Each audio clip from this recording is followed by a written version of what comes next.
ఇప్పుడు మనం వర్గ సమీకరణములని ఖచ్చిత వర్గ రూపంలోకి మార్చి సాధించడం అనే పద్ధతిలో రెండో సమస్యని పరిశీలిద్దాం. జాగ్రత్తగా గమనించండి.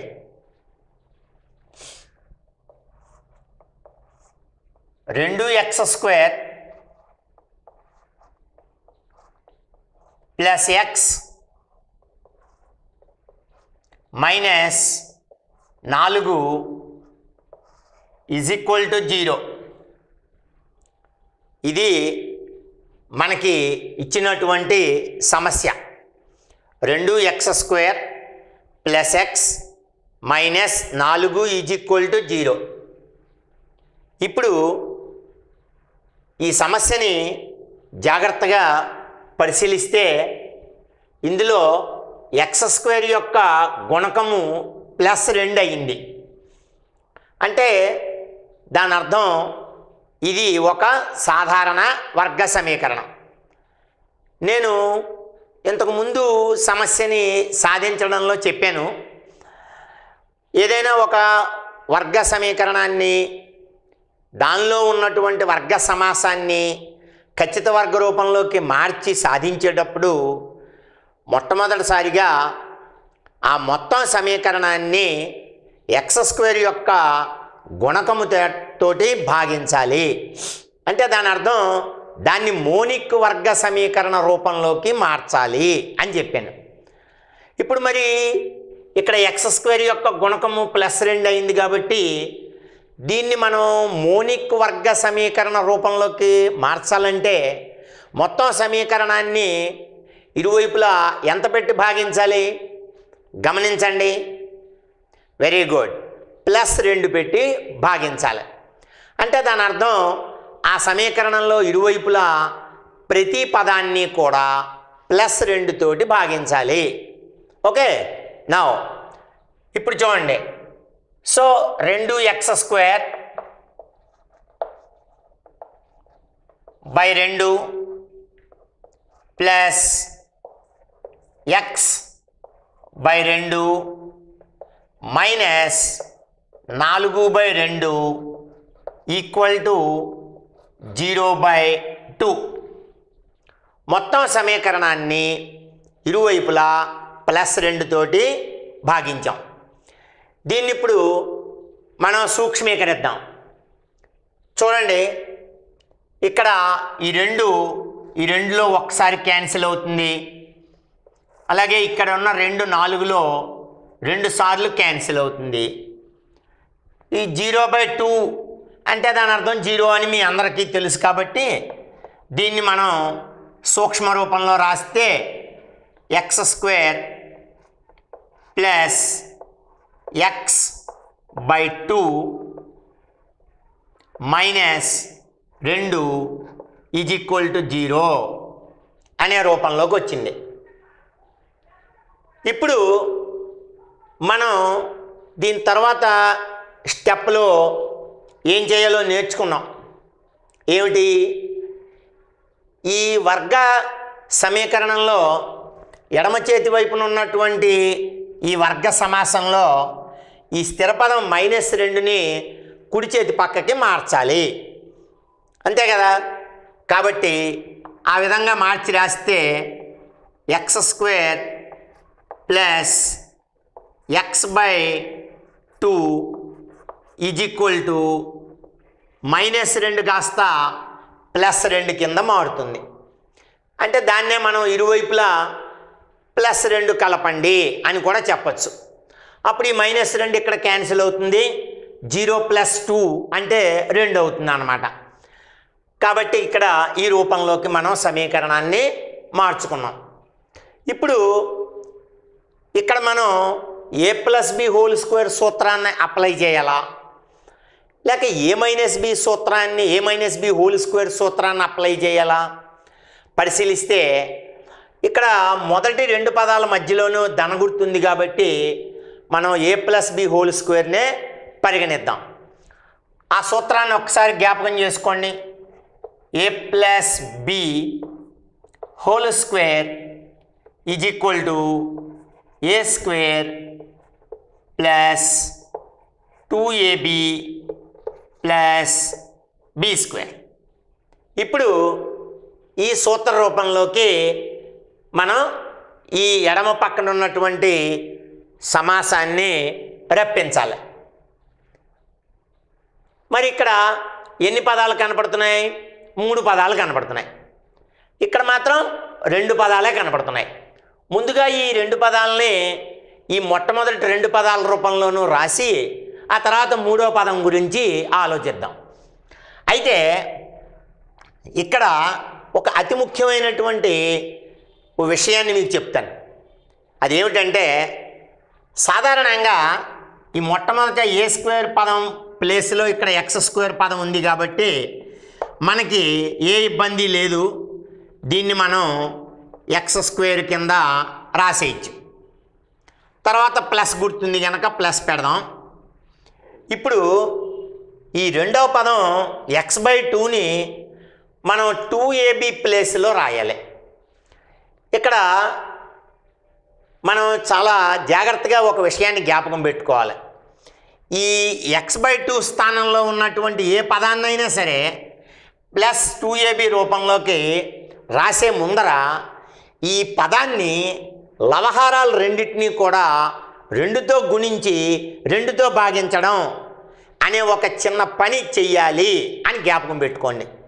ఇది చాలా తేలిక అన్నమాట. సో ఇక్కడ ఉన్నటువంటి ఈ పదాన్ని ఈ ప్లస్ 2ab రూపంలోకి మార్చడం కోసం ఒక బండ గుర్తు, ఒక ఇంపార్టెంట్ పాయింట్ ఏంటంటే 2తో గుణించి 2తో భాగించాలి అని జ్ఞాపకం పెట్టుకోండి. ఇప్పుడు ఈ x/2ని మనం 2తో గుణించి 2తో భాగించడం అంటే దాని అర్థం లవహారాలను 2తో గుణించడం అని అర్థం అన్నమాట. లవాన్ని 2తో గుణించాలి, హారాన్ని 2తో గుణించాలి. మరి ఆ విధంగా గుణించినప్పుడు మరి భిన్నం యొక్క విలువ మారదా అంటే మీకు చిన్న తరగతుల్లోనే చెప్తారు. ఒక సామాన్య భిన్నంలో లవహారాలు రెండింటినీ ఒకే సంఖ్యతో గుణించినా లేదా భాగించినా దాని యొక్క విలువ మారదు. అది శూన్యేతర వాస్తవ సంఖ్య అయి ఉండాలి. కాబట్టి ఇక్కడ మనం అదే పని చేస్తున్నాం. లవహారాలు రెండింటినీ కూడా 2తోటే గుణిస్తున్నాం కాబట్టి దాని విలువ ఏమీ మారదు. కాబట్టి ఇక్కడ లవం x కాబట్టి దాన్ని 2తో గుణిస్తే 2x అవుతుంది. బై ఇక్కడ హారం అడుగున 2 ఉంది కాబట్టి దాన్ని కూడా 2తో గుణిస్తే 4 అవుతుంది. సో 2x/4 అన్నా x/2 అన్నా 2 ఒకటే. రూపం మారిందంటే ఎందుకంటే ఇలా చేయడం అంటే ఇక్కడ ప్లస్ 2ab రూపంలోకి ఈ పదాన్ని మనం రాయాలి కాబట్టి అంతే. ఇది బాగా జ్ఞాపకం పెట్టుకోండి. దీని ప్లస్ 2ab రూపంలో కానీ మైనస్ 2ab రూపంలో కానీ ఈ పదాన్ని మనం రాసేటప్పుడు ఎప్పుడూ కూడా లవహారాలు కనుక ఉన్నట్టయితే 2తో గుణించి 2తోటి భాగించండి. అది చాలా తేలిక అన్నమాట. 2తో గుణించి 2తో భాగించాలి ఈ పదాన్ని. హారం లేకపోతే అని కంగారు పడక్కల, హారం 1 ఉన్నట్టు లెక్క కాబట్టి 2తో గుణించి 2తో భాగించాలి. మళ్ళీ ఈజ్ ఈక్వల్ టు ఇక్కడ 2 అదే విధంగా రాసేద్దాం. ఓకే. తర్వాత దేర్ఫోర్ ఇక్కడ x² ఏ స్క్వేర్ ప్లేస్లో అది ఎలాగా రాసేయచ్చు ప్లస్ ఇప్పుడు ఇక్కడ 2ab దీన్ని మనం ఇక్కడ 3 స్థానాలు రాద్దాం. 2ab ఏకి ఒక స్థానం బికి ఒక స్థానం ఏర్పాటు చేద్దాం. 2ab మీ అందరికీ తెలుసు. ఈ 2xలో ఈ 2 ముందు రాసినట్టు అనుకుందాం. సో 2 రాసేసాం. మరి ఏ ప్లేస్లో x ఉంది కాబట్టి ఇక్కడ కూడా x రాసేద్దాం. కాబట్టి ఏ స్థానాన్ని పూర్తి చేసేసాం. సో 2ab 2తో గుణించి 2తో భాగించడం వల్ల ఈ ముందు 2 వచ్చేసింది. తర్వాత ఏ ప్లేస్లో x ఉంది కాబట్టి రాసేసాం. ఇంక ఇప్పుడు ఈ పదంలో 2x రాయడం జరిగింది కనుక ఇంకా హారంలో నీకు 4 ఒకటే మిగిలింది. అంటే హారంలో 4 మిగలడం అంటే దాని అర్థం 1/4 రాయాలి బి ప్లేస్లో అని అర్థం అన్నమాట. కాబట్టి ఇప్పుడు బి ప్లేస్లో మనం 1/4ని రాసేయచ్చు అన్నమాట. ఇది మీకు అర్థమైంది అనుకుంటాను. ఒకసారి జాగ్రత్తగా గమనించండి. ఇక్కడ మనం x/2 అనే పదాన్ని ప్లస్ 2ab రూపంలో రాస్తున్నాం. అలా రాయడానికి దీన్ని లవహారాలు రెండింటినీ కూడా 2తోటి గుణించాం, దాని విలువ ఏమీ మారదు. అప్పుడు దీన్ని 2ab రూపంలో రాసేటప్పుడు ఈ ముందున్న 2 స్థానంలో రాసేసాం. ఏ ప్లేస్లో ఎక్స్ రాసాం, ఎందుకంటే ఏ స్క్వేర్ ప్లేస్లో ఎక్స్ స్క్వేర్ ఉంది కాబట్టి. ఇక మిగిలిపోయినటువంటి హారంలో ఉన్న 4ని బి ప్లేస్లో రాయాలి. హారంలో 4 రాయడం అంటే దాని అర్థం బి ప్లేస్లో 1/4 రాయడం అని అర్థం అన్నమాట. కాబట్టి ఇక్కడ 1/4 రాసామన్నమాట. ఓకే, ఈజ్ ఈక్వల్ టు 2 అయిపోయింది. ఇప్పుడు దీన్ని మనం ఎక్స్ స్క్వేర్ అంటే A square plus 2x into 1/4 అంటే ప్లస్ 2ab అనే రూపం దాకా మనం మార్చుకున్నాం. అంటే దాని అర్థం ఈ మొదటి 2 పదాలు కంప్లీట్ అయ్యాయి. ఇంకా ఏం కావాలి, మరి బీ స్క్వేర్ అనే పదం రావాలిగా, కాబట్టి ప్లస్ బీ స్క్వేర్ రావాలి. అలా రావాలంటే మరి ఇక్కడ ఏం చెయ్యాలి? ఈ సమీకరణంలో ఇందాకనే చెప్పాను, త్రాసుని జ్ఞాపకం తెచ్చుకోండి. ఏ పని సమీకరణంలో చేసినా ఎల్హెచ్ఎస్ వైపుని ఏం చేస్తారో ఆర్హెచ్ఎస్ వైపును కూడా అదే పని చెయ్యండి, అప్పుడు బ్యాలెన్స్ అవుతుంది, దాని విలువ మారదు అని చెప్పుకున్నాం. కాబట్టి ఇప్పుడు ఇరువైపులా కూడా ఈ బీ స్క్వేర్ అనే పదం వచ్చేలాగా మనం కలపాలన్నమాట.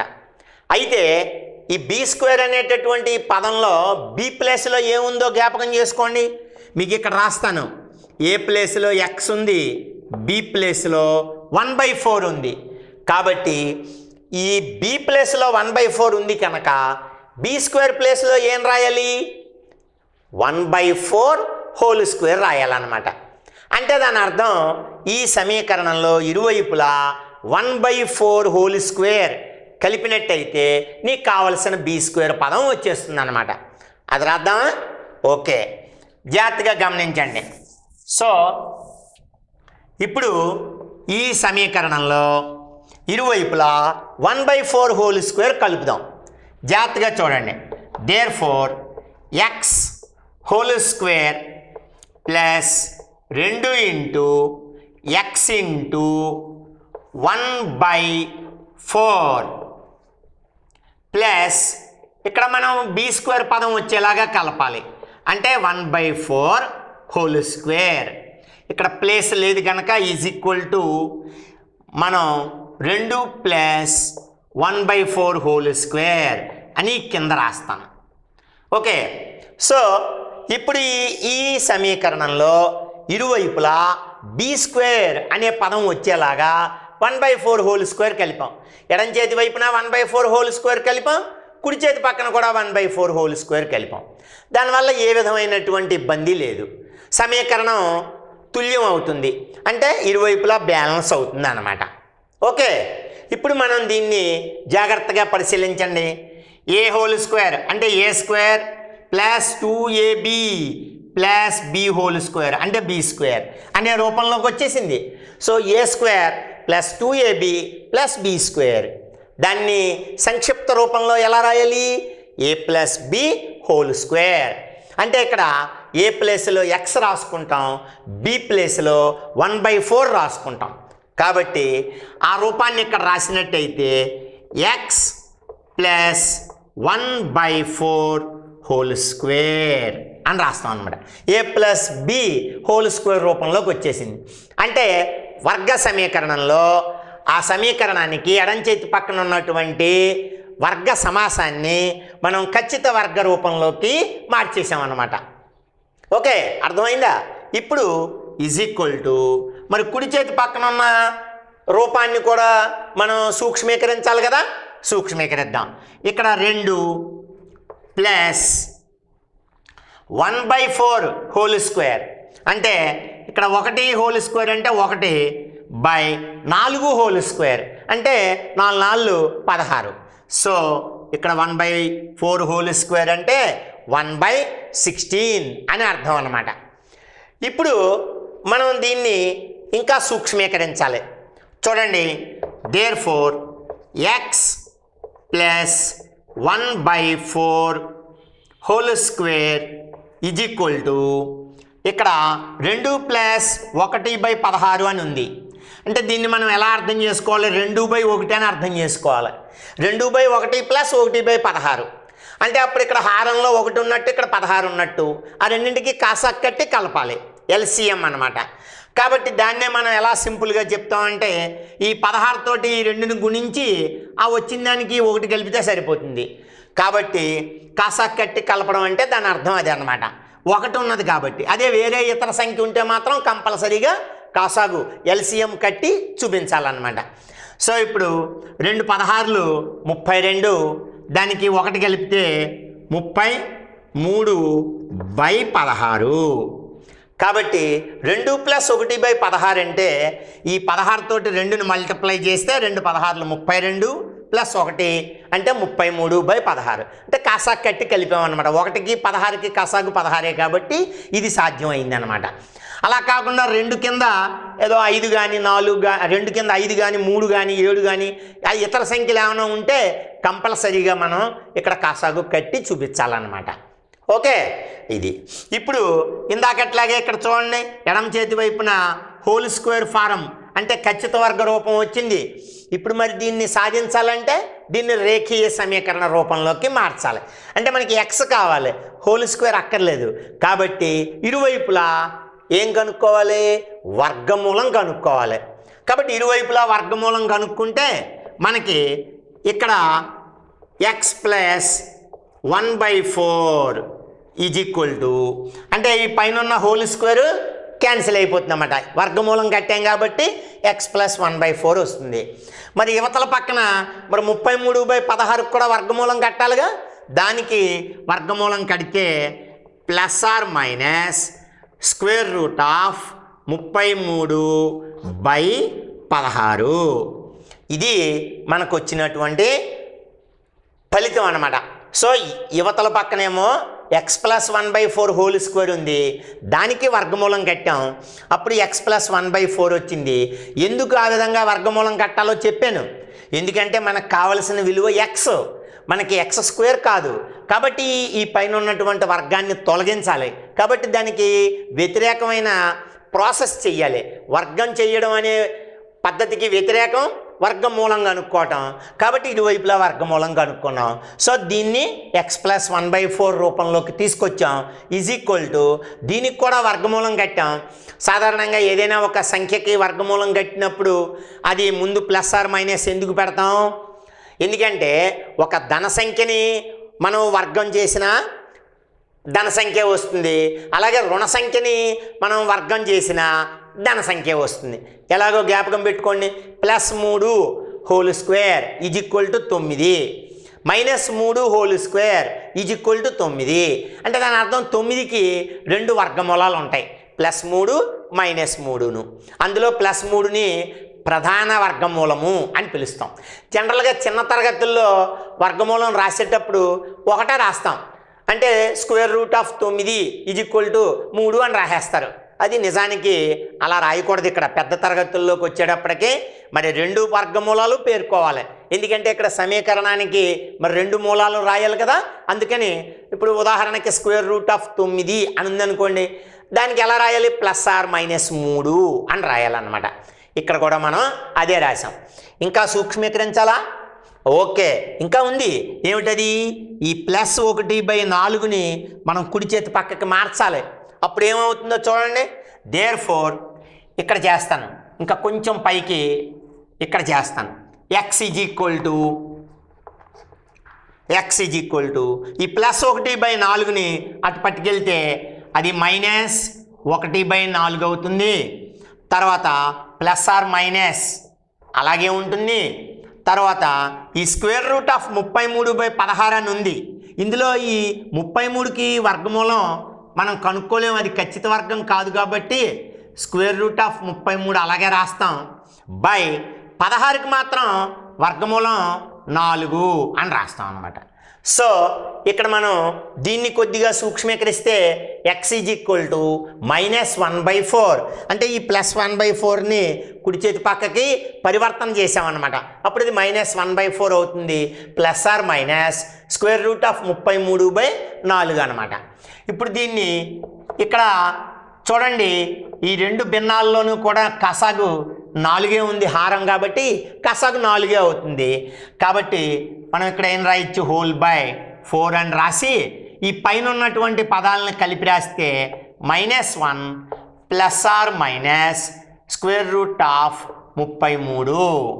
ఇది మనకి ఈ సమస్యలో x యొక్క రెండు విలువల్ని కూడా ఇది తెలియజేస్తుంది అన్నమాట. కాబట్టి మనకి ఇచ్చినటువంటి సమీకరణం 2x² + x - 4 = 0. ఈ సమీకరణాన్ని మనం ఇందులో ఉన్నటువంటి ఎడమ చేతి పక్కన ఉన్నటువంటి వర్గ సమాసాన్ని ఖచ్చిత వర్గ రూపంలోకి మార్చి మనం ఇక్కడ సాధించాం అన్నమాట. అలా సాధించినప్పుడు ఇక్కడ xకి చూడండి రెండు విలువలు వచ్చాయి. ఏమిటా రెండు విలువలు? -1 ప్లస్ √33/4 ఇది ఒక విలువ, ఇంకొకటి -1 మైనస్ √33/4 అది రెండో విలువ అనమాట. అంటే ఇది పైకి ఒక సంఖ్యలాగా కనపడుతోంది కానీ ఇందులో రెండు విలువలు ఉన్నాయి. ప్లస్ తోటి ఒక విలువ, మైనస్ తోటి రెండో విలువ అనమాట. సో మై డియర్ స్టూడెంట్స్, ఈ విధంగా మనం ఒక సాధారణ వర్గ సమీకరణాన్ని ఇచ్చినప్పుడు దానికి కారణాంకాల పద్ధతిలో మనం సాధించలేనప్పుడు దాన్ని మనం ఆ ఇచ్చినటువంటి వర్గ సమీకరణంలో ఎడమ పక్కన ఉన్నటువంటి వర్గ సమాసాన్ని ఖచ్చిత వర్గ రూపంలోకి మార్చి ఇలాగా సాధించాలి. ఇందులో నేను ముఖ్యమైనటువంటి కొన్ని స్టెప్స్ మీకు మళ్ళీ ఒకసారి జ్ఞాపకం చేస్తాను. ఇటువంటి లెక్కలు చేసేటప్పుడు మొట్టమొదటి స్టెప్ ఏం చేయాలో చెప్పాను. ఇచ్చినటువంటి సమీకరణం మోనిక్ వర్గ సమీకరణం కాకపోతే అప్పుడు దాన్ని అందులో ఉన్న ప్రతి పదాన్ని ఆ సమీకరణంలో ఇరువైపులా కూడా x² గుణకం ఏదైతే ఉంటుందో ఆ వాస్తవ సంఖ్యతోటి భాగించాలి. అది మొట్టమొదటి స్టెప్ అన్నమాట. కాబట్టి ఒక సాధారణ వర్గ సమీకరణాన్ని ఈ ఖచ్చిత వర్గ రూపంలోకి మార్చి సాధించాలి అని అనుకున్నప్పుడు మొట్టమొదటి చేయాల్సిన పని ఏంటి? ఆ సమీకరణంలో ఉన్నటువంటి x² యొక్క గుణకంతో ఇరువైపులా అన్ని పదాలని భాగించాలి. అది మొట్టమొదటి పని. తర్వాత ఏం చేయాలి? ఆ తర్వాత ఆ సమీకరణంలో ఈ ఎడమ చేతి వైపున ఉన్నటువంటి సమాసములో స్థిర పదాన్ని కుడి చేతి పక్కకి మార్చాలి. ఇక్కడ చూడండి, ఉదాహరణకి ఇక్కడ -2ని మనం కుడి చేతి పక్కకి మార్చి +2 కింద చేసాం కదా, అది అన్నమాట. అలా మార్చాలి. ఆ తర్వాత ఏం చేయాలి? x పదం ఏదైతే ఉంటుందో ఆ పదాన్ని 2తో గుణించి 2తో భాగించాలి. అంటే దాని అర్థం లవహారాలు కనుక ఉన్నట్టయితే మనకి 2తో గుణించి అడుగును కూడా హారాన్ని 2తో గుణిస్తాం అన్నమాట. కాబట్టి ఈ లవహారములను రెండింటినీ కూడా 2తోటి మల్టిప్లై చేయాలి. అలా ఎందుకు చేయాలో చెప్పాను. ఎందుకు? దాన్ని +2ab అనే రూపంలోకి మార్చడానికి అన్నమాట. ఓకే, అది పూర్తి అయిన తర్వాత అప్పుడు దానికి ఏం చేయాలి? ఇరువైపులా కూడా b² పదం వచ్చేలాగా కలపాలి. ఇరువైపులా కలపాలి.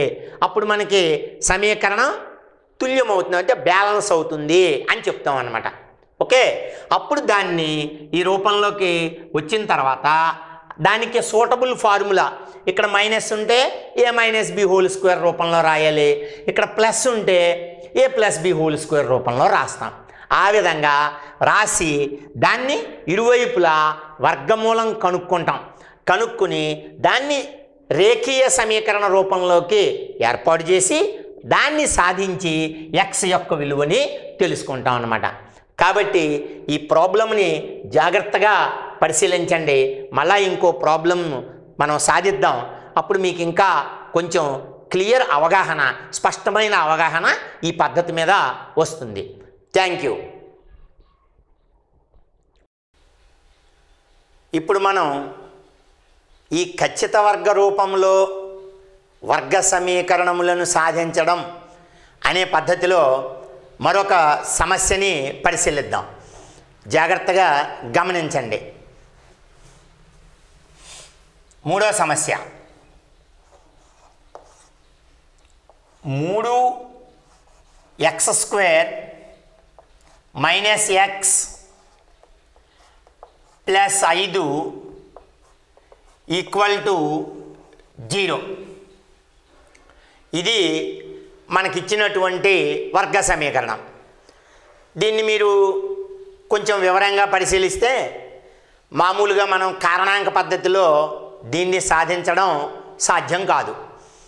అందువల్ల దీన్ని మనం తీసుకుని ఈ ఎడమ చేతి వైపున ఉన్నటువంటి ఈ వర్గ సమాసాన్ని మనం ఖచ్చిత వర్గ రూపంలోకి మార్చుకుని సాధించవచ్చు. ఓకే, మరి దీన్ని సాధన మొదలు పెట్టబోయే ముందర మనం ఇంతకుముందు చెప్పుకున్నటువంటి మొట్టమొదటి స్టెప్ జ్ఞాపకం చేసుకోండి. ఏం చెప్పాను? ఎక్స్ స్క్వేర్ యొక్క గుణకము +1 కాకుండా వేరే వాస్తవ సంఖ్య, శూన్యేతర వాస్తవ సంఖ్య ఉన్నట్టయితే ఇరువైపులా మొత్తం సమీకరణాన్ని ఎక్స్ స్క్వేర్ యొక్క గుణకంతో భాగించాలి. అదే కదా. కాబట్టి ఇప్పుడు ఇచ్చినటువంటి ఈ సమీకరణంలో ఎక్స్ స్క్వేర్ యొక్క గుణకం +3 కాబట్టి ముందుగా మొత్తం సమీకరణంలో ఉన్నటువంటి అన్ని పదాలని 3 తోటి భాగించేద్దాం. చూడండి, therefore 3x² minus x/3 plus 5/3 is equal to 0/3. అంటే మొత్తం అన్ని పదాలని కూడా 3 తోటి భాగిస్తున్నాం అన్నమాట. దీన్ని సూక్ష్మీకరించండి.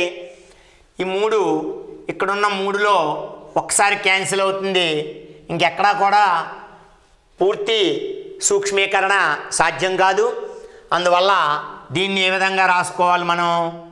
x² minus x/3 plus 5/3 is equal to 0 అని రాస్తాం.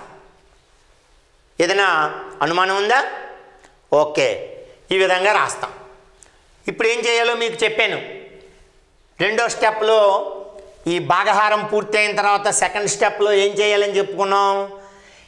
ఈ ఈజ్ ఈక్వల్ టుకి ఎడం పక్కన ఉన్నటువంటి వర్గ సమాసంలో స్థిర పదం ఏదైతే ఉందో దాన్ని మనం కుడి చేతి పక్కకి ట్రాన్స్ఫర్ చేయాలి.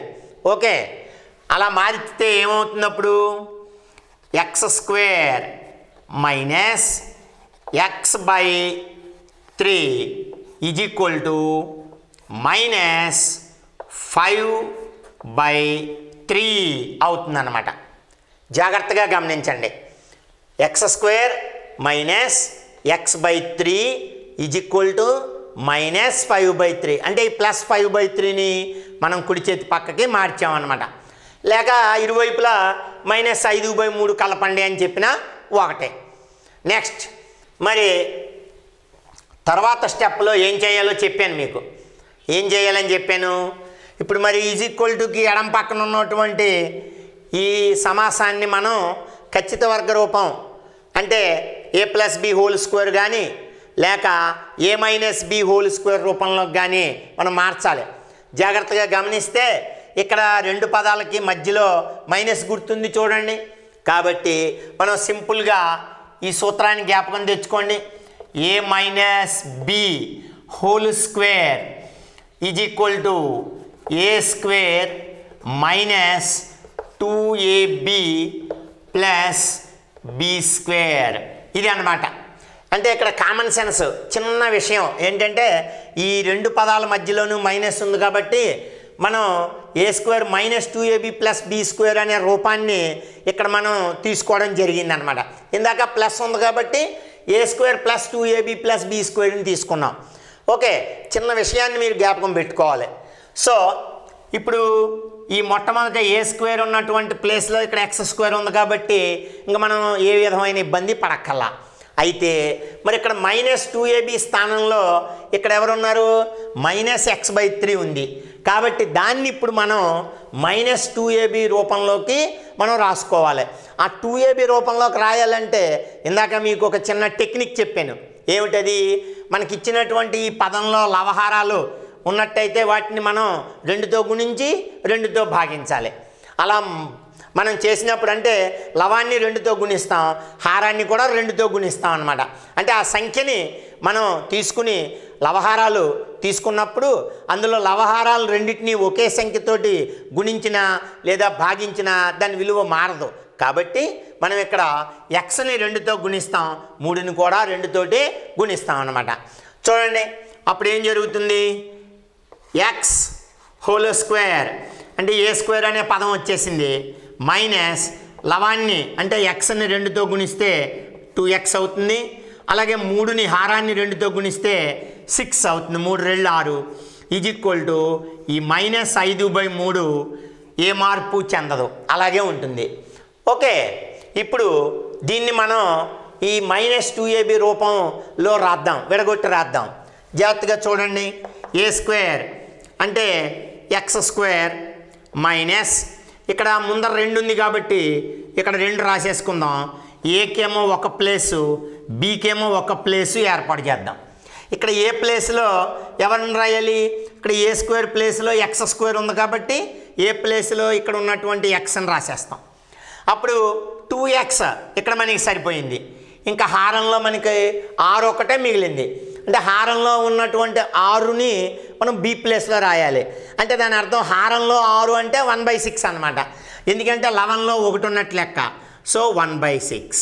సో బి ప్లేస్లో ఇక్కడ మనకి 1/6 వచ్చింది అనమాట.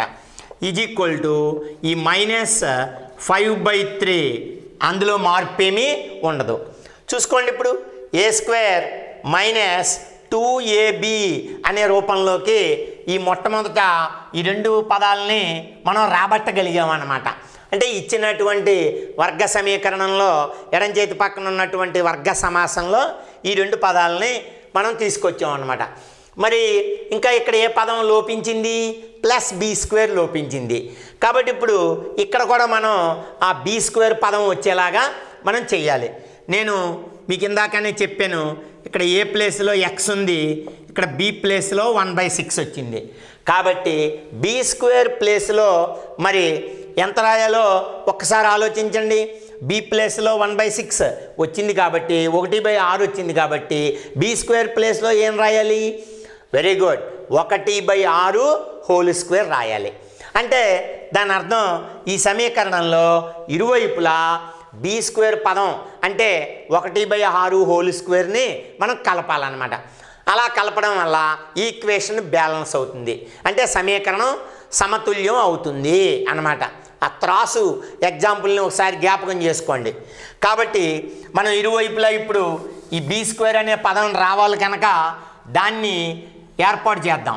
ఎలాగో చూడండి, ఎక్స్ హోల్ స్క్వేర్ అందులో మార్పు ఏమీ లేదు, -2ab అంటే 2 × x ఇంటూ b అంటే ఇక్కడ 1/6 వచ్చింది ప్లేస్ కాబట్టి 1/6 సరిపోయింది. ఇప్పుడు ఇరువైపులా మనం b² కలపాలి, అంటే 1/6 హోల్ స్క్వేర్ కలపాలన్నమాట.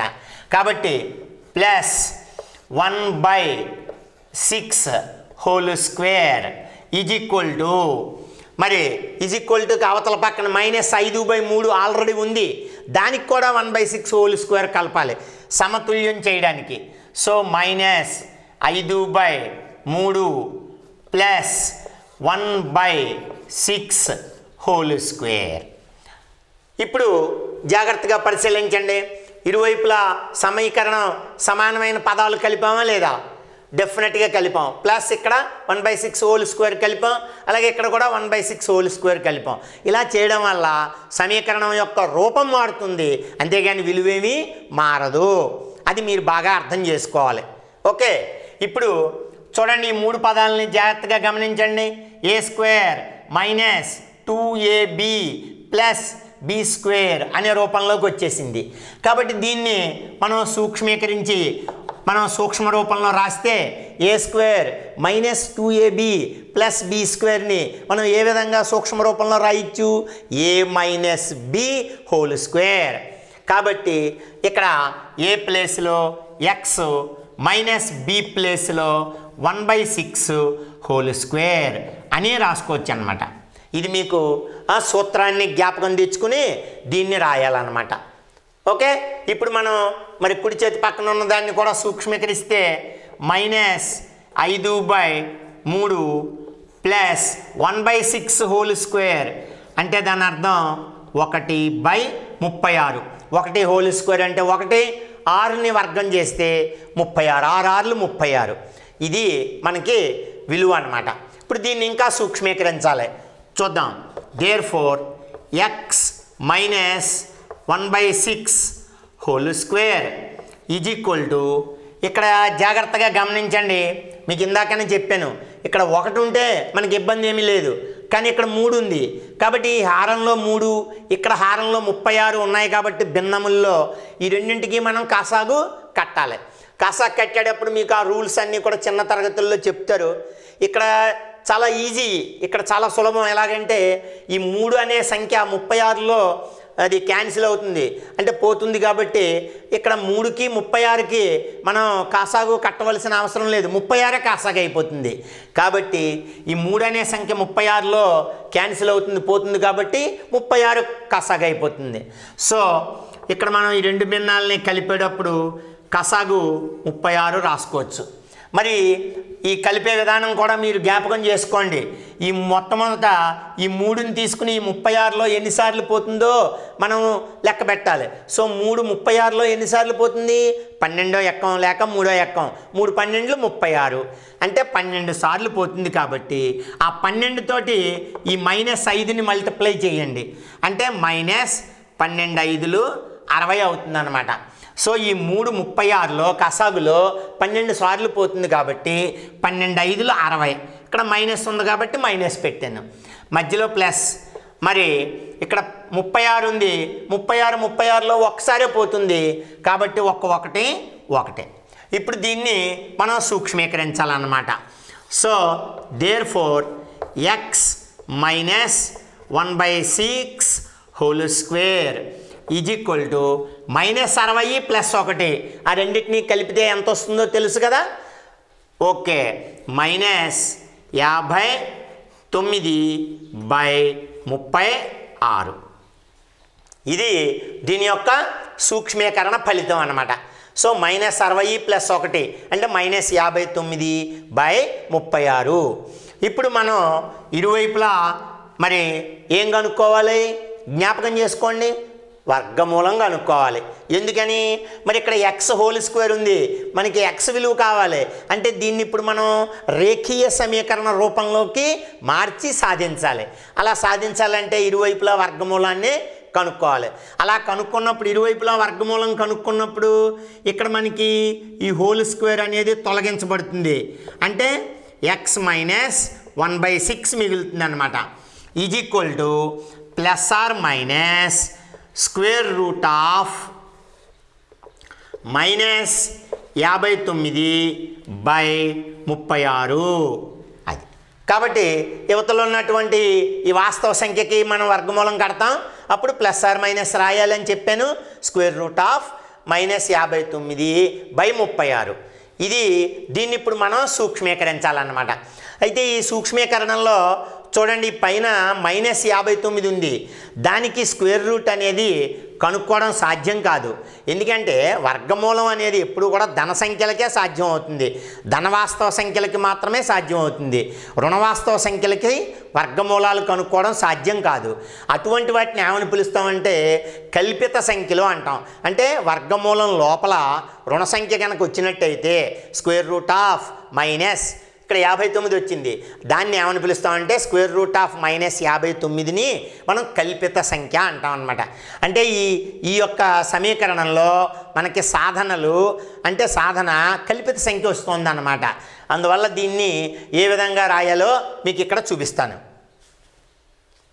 ఈ పక్కన ఉన్నటువంటి ఈ పార్ట్ను తొలగిస్తాను, దీన్ని తొలగించి ఈ సూక్ష్మీకరణం ఇక్కడ చేస్తాను. చూడండి, ఇక్కడ మనకి x - 1/6 వచ్చింది. So there four x - 1/6 is equal to, ఇక్కడ +or - అదే విధంగా ఉంటుంది, +or ఈ స్క్వేర్ రూట్ ఆఫ్ -59, దానికి కూడా మార్పేమీ ఉండదు, హోల్ బై. మరి ఇక్కడ అడుగున హారంలో 36 ఉంది, దానికి మాత్రం ఖచ్చిత వర్గమే కాబట్టి వర్గమూలం రాయొచ్చు. అందువల్ల దాన్ని 6 కింద రాసుకోవచ్చు. స్క్వేర్ రూట్ ఆఫ్ 36 అంటే 6 కాబట్టి మనం ఆ విధంగా రాసుకోవచ్చు. ఇప్పుడు దేర్ ఫోర్ ఇక్కడ ఎక్స్ని ఉంచి ఈ -1/6ని మనం కుడి చేతి పక్కకి మనం పరివర్తన చేస్తే అప్పుడు అది 1/6 అవుతుంది. +or - square root of -59/6. ఇప్పుడు దీన్ని గమనిస్తే చూడండి, ఇక్కడ రెండు భిన్నాల్లోనూ హారాలు 6 కనపడుతోంది కాబట్టి దీనికి కసాగు 6 అవుతుంది. అందువల్ల x యొక్క విలువని ఎలా రాయొచ్చు? x = ఇక్కడ ముందుగా మనం కసాగు 6 రాసేద్దాం. ఇక్కడ పైన 1 ఉంది, 1 ± √-59. ఇది x యొక్క విలువ అవుతుందన్నమాట. అయితే ఇక్కడ మనకు వచ్చినటువంటి ఈ విలువలో ఈ √-59ని మనం కల్పిత సంఖ్య అంటాం. దాన్ని వాస్తవ సంఖ్య అనకూడదు, కల్పిత సంఖ్య అనాలి. అంటే కొన్ని వర్గ సమీకరణాలు మనం సాధించేటప్పుడు ఇక్కడ మనకి సాధనలు వాస్తవ సంఖ్యలు రావచ్చు, లేక కల్పిత సంఖ్యలు రావచ్చు. వాటినే మనం కొన్ని సందర్భాల్లో ఇక్కడ మీకు సంకీర్ణ సంఖ్యలు అని కూడా అంటారు. అవి ఏమిటనేది మనం తర్వాత నేర్చుకుందాం. అంటే ఒక వర్గ సమీకరణం యొక్క మూలములు, సాధనల యొక్క స్వభావం ఎలా ఉంటుంది అనేది మనం తర్వాత పాఠంలో నేర్చుకుంటాం. అక్కడ విచక్షణి అనే పదం కూడా వస్తుంది. అవన్నీ మీకు నేను తర్వాత చెప్తాను. ఇక్కడ మాత్రం ఈ భాగంలో ఈ √-59ని ఇక్కడ కల్పిత సంఖ్య అంటాం అన్నమాట. ఈ మొత్తం అంతా తీసుకుంటే దీన్ని సంకీర్ణ సంఖ్య అని పిలుస్తాం అన్నమాట. కాబట్టి ఇక్కడ xకి మళ్ళీ రెండు విలువలు వచ్చినట్టే. ఎలాగా? 1 + √-59/6 అది ఒక మూలం. రెండో మూలం x = 1 - √-59/6 ఇది రెండో మూలం అన్నమాట. కాబట్టి ఈ విధంగా మనం ఒక వర్గ సమీకరణం ఇచ్చినప్పుడు దాన్ని కారణాంకాల విభజనలో విభజించి సాధించలేనప్పుడు మనం ఏం చేస్తామన్నమాట? ఈ వర్గ సమీకరణంలో ఎడమ పక్కన ఉన్నటువంటి వర్గ సమాసాన్ని ఖచ్చిత వర్గ రూపంలోకి మార్చి అప్పుడు దాన్ని మనం సాధిస్తామన్నమాట. అయితే ఈ విధంగా మార్చేటప్పుడు కొన్ని ఇంపార్టెంట్ స్టెప్స్ మళ్ళీ ఒకసారి మీకు జ్ఞాపకం చేస్తాను. ఏం చేయాలి? ఫస్ట్ ఇచ్చినటువంటి సాధారణ వర్గ సమీకరణంలో అన్ని పదాలని కూడా ఇరువైపులా కూడా x² యొక్క గుణకంతో ముందు భాగించుకోవాలి. ఆ తర్వాత రెండో స్టెప్ ఏం చేయాలి?